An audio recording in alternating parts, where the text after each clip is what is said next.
Hello guys, I'm Daria and today I'm going to tell you all about montage by composition. We will learn what frame symmetry, rule of thirds and the golden ratio are and how to apply these techniques to create great videos. Let's get started! In the last video, Roman talked about combining shots. Perhaps the most basic rule for movies, television, really any video. If you ignore this rule, not just film critics but also regular viewers will avert their eyes, even if they never thought about it before. But combining shots by size is not the only rule. Now it's my turn to teach you about montage by composition. Composition is how objects are arranged in a frame when you shoot a video or a photo. Why do some shots look beautiful to us, while others do not?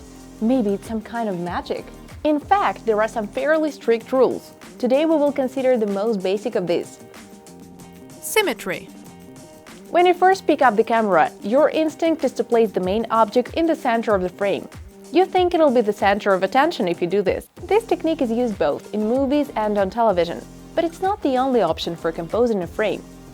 Symmetry attracts the attention because it rarely, if ever, occurs in nature. Few people are able to shoot perfectly symmetrical frames by eye, especially handheld, without a tripod. In the movies, the master of symmetry is the director Wes Anderson. Here is some example footage from his films. Do you see how everything is symmetrical? The main object is always in the center, as if the director personally measured the distance from the actor's cheek to the edge of the frame. Ideal symmetry is in the details. The frame meets a visual expectation in the viewer's mind, like a holiday card. But if you're not Wes Anderson and haven't mastered this technique yet, I don't advise you to use it too much. Even he is often criticized for his excessive love for symmetry. Try to limit your use of this type of composition.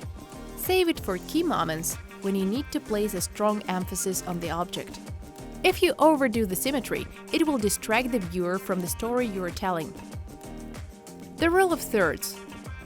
Many cameras will give you hints as how to arrange objects in the frame according to the rule of thirds. To do this, you need to enable grid display in the settings on your camera or smartphone. If this isn't possible, mentally divide the frame into 3 equal parts horizontally and vertically. The best visual perception is generally viewed as being achieved when you have the main objects in the frame on these lines and at their intersections. The rule of thirds assumes that the horizon, for instance, will be on one of these lines and not in the center of the frame. Let's look at some examples. For example, here the emphasis is at the top, and so it occupies 2/3 of the space. The less significant part is in the other 1/3. And here, on the other hand. In this example, an object falls exactly on the intersections of the lines. Compare this with the symmetry technique. You feel it's not in the center but still like in the right place. Now you know that symmetry is not the only option for good composition. Combine different techniques when you shoot and edit your videos. Golden ratio. The idea of a golden ratio came to the cinema and photography from painting and has been known to the world since the days of Leonardo da Vinci. The rule of the third that I just described is a simplified version of the golden ratio. Long ago, artists successfully used this rule to achieve harmonious compositions on their canvases. It is defined as a harmonic proportion in which one part refers to another, like the whole to the first part. That's a tough concept to wrap your head around, so I'll try to explain it in more human terms. If a square is cut off a rectangle, a smaller rectangle remains, from which you can also cut off a square. So you can cut off squares to infinity. I do not know, maybe a square is some kind of a special magic figure, but the human brain likes to fixate on squares and to find them mentally in rectangles. For that reason, this rule is also called the golden rectangle. According to the rule of the golden ratio, the visual centers of the image should be located at these points. You've probably seen this picture, and if you have any questions about what kind of scribble it is, we can answer that this is the golden ratio. Here is how it works in this Henri Cartier-Bresson photo. Look familiar? The letter in the photo is in perspective, following the rules of the scheme. Oh, here are more examples Cartier-Bresson photographs. You may not know about the rule of the golden ratio, but you feel that everything is in the right place in the photo. This is a paradise for a perfectionist.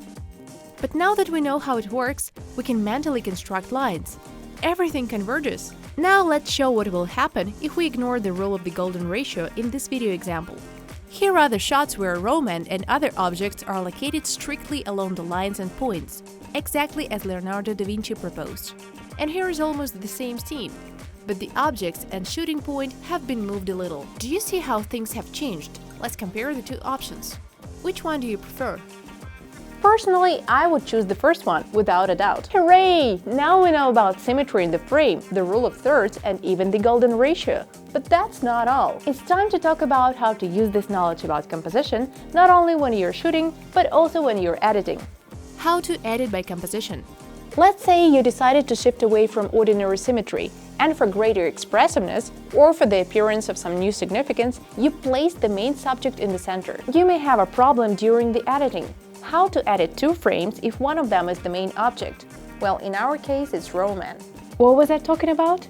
Yeah, right. Roman was just on the right, and in the next frame, with the same size, he is already on the left. In such situations, it's quite difficult for the viewer to refocus, and he simply loses sight of Roman for a time. To avoid this happening, there is a practical solution. When editing two frames together, shifting the center of attention along the horizontal line should not exceed 1/3 of the width of the screen. That's how we lose sight of Roman. He seems to be trying to show us the magic of teleportation. Cheap trick, Roman!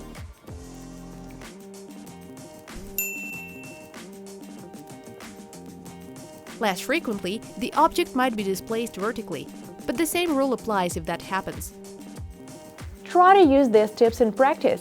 You'll notice the difference between the lack of a thoughtful composition and careful thought composition. Add to this the information about combining shots that we've included in this video, and you will create something amazing. Oh yes, subscribe to the Movavi channel. This is not the last video about montage rules. It'll get even more interesting in the future. Don't miss it. Bye-bye!